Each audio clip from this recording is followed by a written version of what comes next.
Hey everybody, welcome to Pop Culture Philosophers. I'm Rockin Robbie Billups, and it's time for the weekly pop culture wrap-up.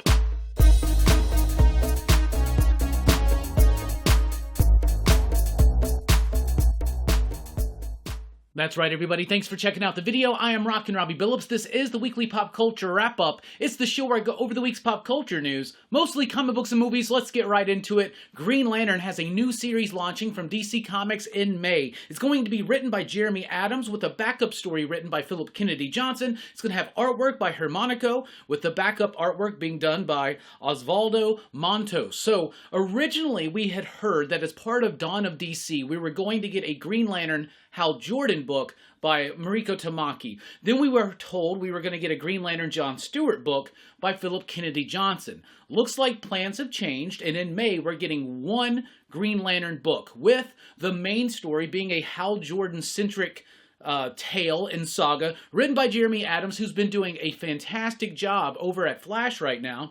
And Philip Kennedy Johnson will be providing John Stewart backup stories in the pages of Green Lantern. I think it's best just to have one Green Lantern book. This means, of course, it's going to be extra size, which means extra priced. And as unfortunate as it is, being a comic book fan, seems like $4.99 is pretty much going to be the average going forward for a lot of books. And it's expensive and it's pricey, but it is what it is. But I'm happy to have a Green Lantern book back. I loved the Grant Morrison, Liam Sharp run with Hal Jordan, and I really did appreciate the Jeffrey Thorne run that he recently did that kind of came to an abbreviated conclusion. So now this is set up for a new dawn.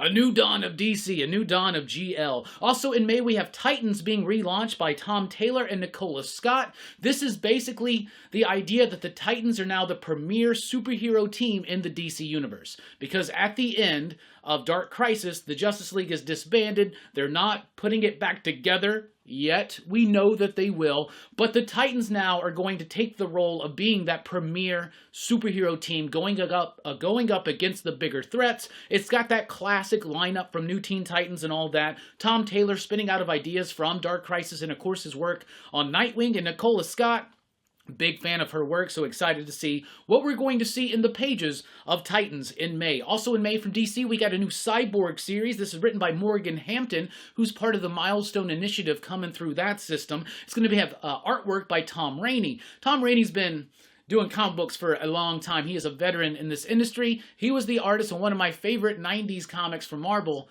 Mutant X, which is actually really good. Mutant X is really good. So another Cyborg series. This one, Vic has to return to Detroit. People are trying to reinvigorate Detroit by having it be run by some kind of artificial intelligence. Maybe, obviously, we know that's not going to be a good idea because this is a superhero comic book. We got to have that conflict. So I like that idea to it. Avengers has been announced for May, a brand new Avengers #1 written by Jed MacKay with artwork by CF Villa. So this is putting together that original Black Cat team. I do believe he was the original artist. Could be wrong on that, but they have worked together on Black Cat in the past. Jed MacKay is one of Marvel's most consistent writers right now. He's doing good work on books like Moon Knight. He's doing good work on books like Black Cat. He's also even doing some decent stuff on Strange, I hear. Even though I dropped out, he is relaunching the new Doctor Strange book coming very, very soon. So it makes sense that he's going to be the architect for Avengers going forward. This is going to be a Kang-centric story. That makes a lot of sense. I have completely fallen out of the Jason Aaron run, so I am excited for this. Extreme Venomverse is also arriving in May from Marvel Comics.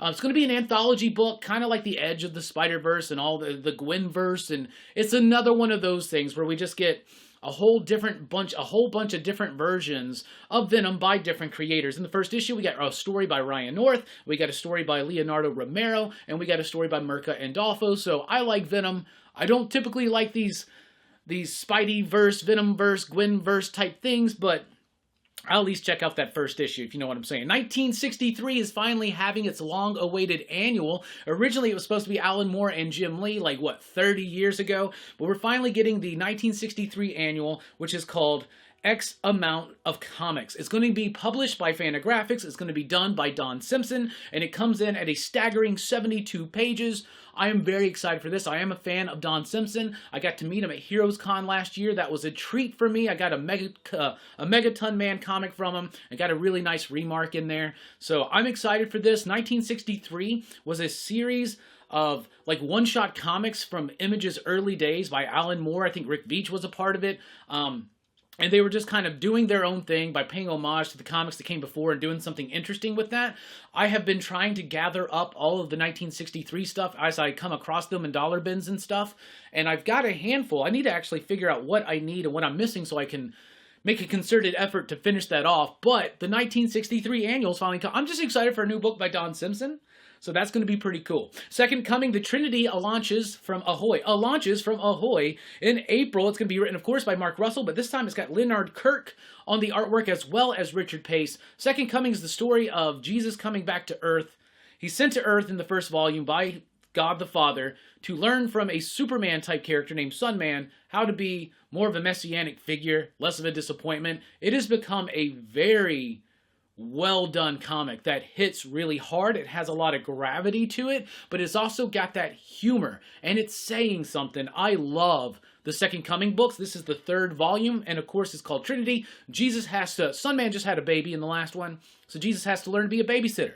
So that's going to be an interesting book to read. Exorcist Never Die from Mad Cave in April, written by Steve Orlando with artwork by Sebastian Perez. This one is focused on these two combat exorcists, is how it's described in the solicitation. I like that description. Two combat exorcists who have had a majorly bad breakup or forced, and now hate each other, are now forced to recombine their efforts because something major is going on. I'm excited to see how this develops and what happens. Then we got the Shazam Fury of the Gods, a brand new trailer.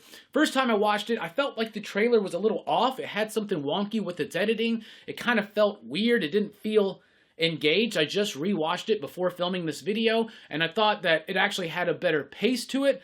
However, can we please just stop showing the entire movie? We get Act 1, Act 2, and Act 3. Like, I don't need to see everything, and that's why some people just don't even like watching trailers anymore.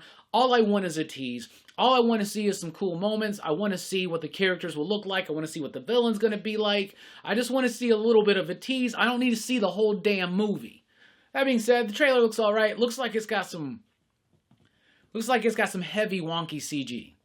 But we shall see what it looks like on the big screen. Anyway, that's what we got for you here. What's coming up at Pop Culture Philosophers? Well, first of all, join us tonight at Dylan's Horror Show, as we're going to be talking about the movie Tourist Trap. Dylan's a big fan of that movie. I've never seen it, so I'm excited to check it out, which I'll be probably doing this afternoon after I wrap up this video.